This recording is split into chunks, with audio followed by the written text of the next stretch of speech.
Trust and approval ratings ni BBM bagsak. Nadamay na rin ang kanyang mga senador.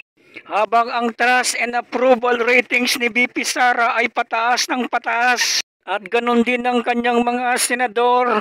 Mas marami na pumapasok sa Magic 12 ang PDP laban straight vote.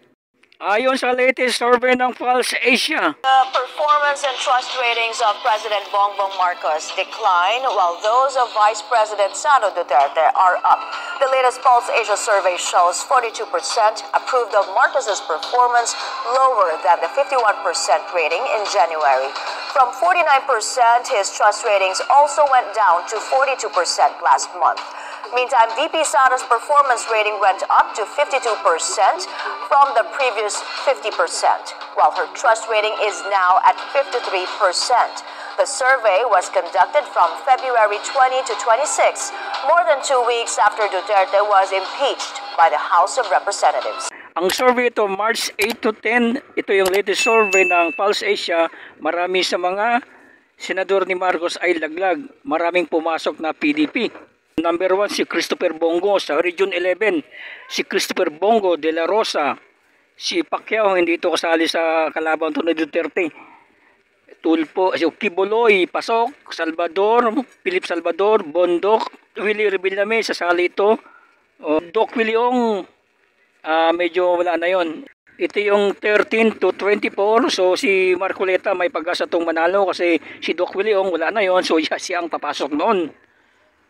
Marcoleta, Lambino, siyam dyan papasok mga PDP laban. Ang survey ito ay mula sa DCRH, 7,516 na lumahok sa survey.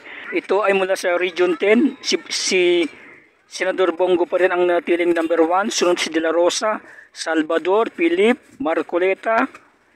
Hindi ko nababasahin si Pacquiao kasi sa kabila yan.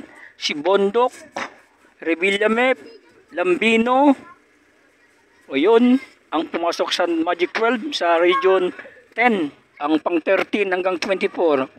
Si Rodriguez, posible papasok to. O Rodriguez, si Hinlo, papasok yan. Si Apostol Kibuloy, papasok yan sigurado. Region 9, si Senator Christopher Bongo pa rin ang number 1. Sunod si De La Rosa, Marcoleta, Salvador, Philip Salvador. Pumasok si Imelda, Lambino. Yun lang binasa ko sa mga PDP. Sa Region 9, pasok sa Magic 12. Pang number 13 to 24, Willie Revillame, pasok. Si Bondoc, 16, Kibuloy. Sino pa yung mga PDP dyan? So, wala na.